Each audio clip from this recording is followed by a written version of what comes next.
It's off the tracks. It's Jhett. It's Rafe. We've got a special one for you today. We do. In fact, we've got a few special ones for you today. Yes. This is our first interview of 3 that we are doing in honor of Veterans Day, which is this week.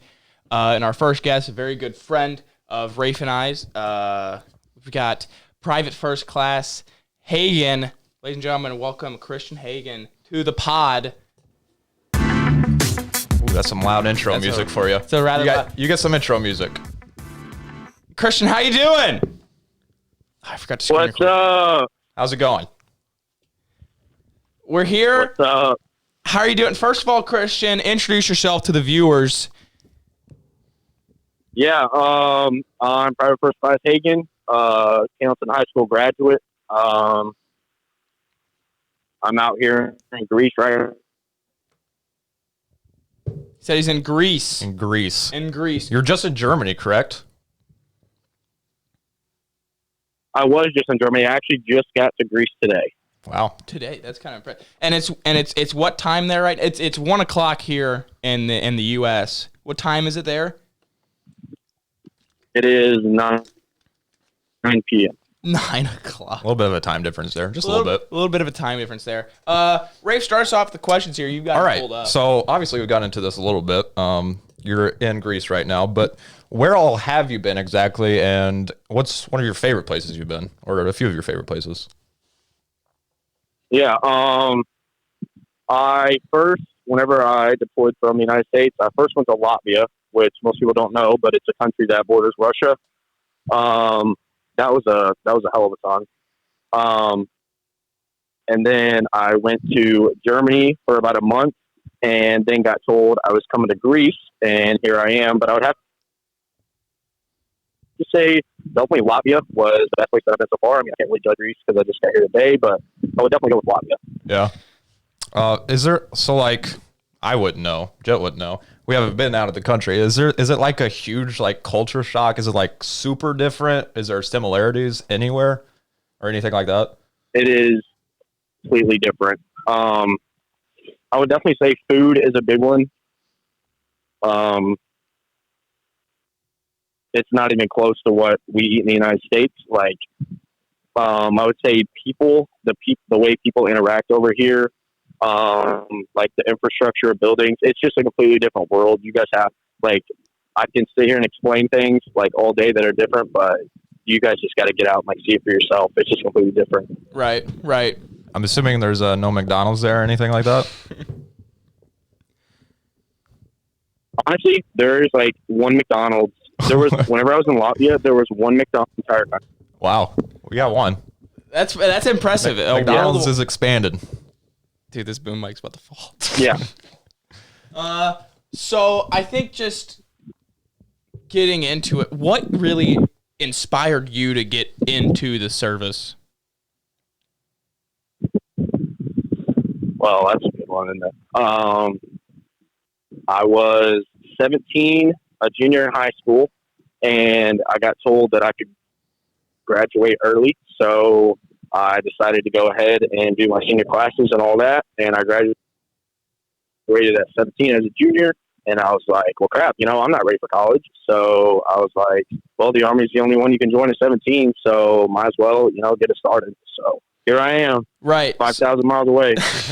So what are you wanting to do once you do get back and you're done with the Army and you have an opportunity to come back to the U.S.? What is your big plan?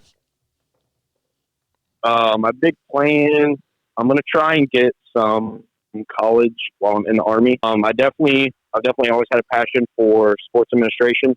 That's the big goal. That's about as far as I've gotten because I still got about 5 years left in the Army. Right.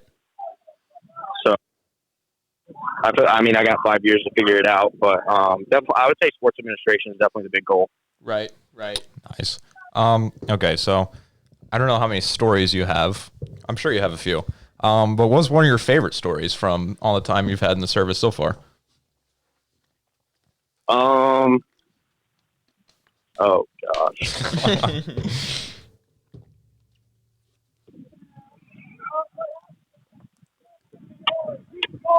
I would definitely. Here's a good one.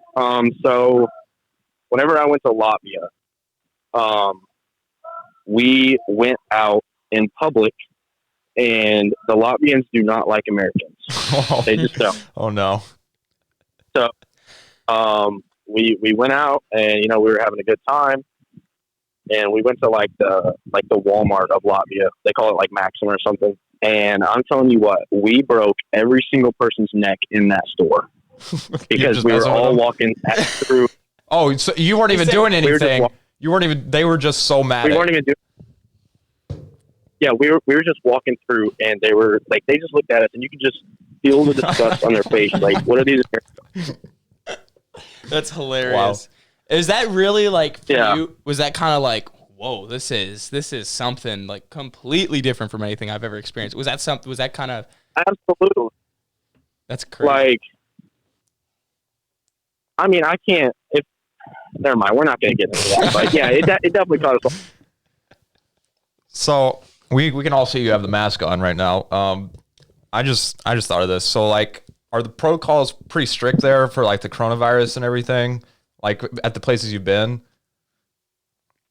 I would say Latvia was the least like stern about it. I just got to Greece, and they have the entire country shut down. Wow, that's crazy. So they had like alerts sent out to like every phone, like an Amber Alert sends out. That's what we got on our phones today, saying that Greece was shut down. So out of the 3 places that I have been, Greece is definitely already the most stern. Yeah, right. So what is that? So how long are you going to be in Greece?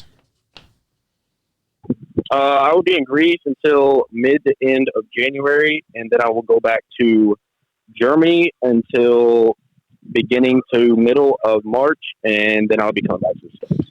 We cannot wait to have you back here in the U.S. I don't know how much you can get into this, but like, what all are you doing right now while you're in these places? Yeah, there is. Latvia, we were over there to mainly just train. I mean, Russia's right there, so that's also like a big, like caution or whatever. Yeah. But we're in Greece on here, also doing some training. I'll actually be working up in the tower because ATC, that's what I do, air traffic control. I'll be working up in the tower, just talking to aircraft. And then once we go back to Germany, we'll just be going out, in the field a couple times, doing some tactical ATC stuff, and hopefully packing up, ready to come home. I'm ready to come home. Absolutely. I'm ready to have you home as well. I miss you. I spent 3 months in college, and I'm already ready to go home, so I can't even imagine what. And he's 2.5 hours away from home. You're on the other side of the world. I can't spend a weekend up there. So, oh my goodness, terrible. So what would you say to kids that are thinking about joining especially now with the coronavirus and all that being so big right now in the world, and you're seeing a presidential switch potentially, what would you say to kids that are interested in joining the service? I would say if you're like 100% about it, do it. Like, start young. I'm glad I started when I did. I would say, yeah, absolutely, just go for it. I was kind of, like shaky about joining at first, and then I, signed the papers or whatever, and I was like, oh my gosh, I'm nervous, and I don't regret it one bit. I love it. That's awesome, man. That's awesome. Do you have anything else? I'm trying to. I don't really have much. I wish we could talk in the less formal way. Absolutely. Because I'm sure we could have a really good time. Absolutely. But it was still a lot of fun. We have 2 more interviews to do today. Absolutely. We want to thank you for your service, first of all. Absolutely. And everything you're doing and going to continue to do. We really appreciate that. And you're making us proud here at Cannelton. Absolutely. That's 100%. And when you come back in March, we'd love to have you on the pod. For real. We'd love to have you on the pod. That'd be something, wouldn't it? I think it'd be a good time. I think we get a good amount of views on that one. Absolutely. That would be an absolutely amazing time. Absolutely. But no, thank you guys for having me. I'll definitely stay in touch, and you already know I'm going to be over whenever I'm back in March. Oh, yeah. So Can't be ready. wait. We can't wait. Absolutely. Christian, it's been a pleasure, man. Stay safe, stay healthy. I love you, man. All right. Love you too. Thank you guys. See you guys. See you guys. I don't know who I said guys to, but I said see you guys. All right. Anyways. First of all, before we end, I want to say that was, he's in Greece, keep in mind. Right. He is on the other half So of the there's world. probably a few difficulties you'll see. I'll try Right. to edit it out as best I can. It's going to be very edited, and it might be a little bit shorter. It's saying 13 and a half right here, but it'll probably end up being a little bit shorter. But Christian, man, once again, I loved having him on the pod. I love Christian. Yeah, it was great. And we can't wait to have him home. Thank you guys so much for watching. If you haven't watched our other podcast or our podcast from this week, make sure you go ahead and do that now. Yep, go check them out. This will be the first interview of 3. We'll have 2 more coming out over the next 2 days. So yes. look out for those. And we can't wait. We can't wait. That was fun. We can't wait for the next 2. And Absolutely. hope you guys enjoy them. Absolutely. Happy Veterans Day to all the veterans out there. Thank you all for your service. And stay safe, everybody. It's been a pleasure. Peace.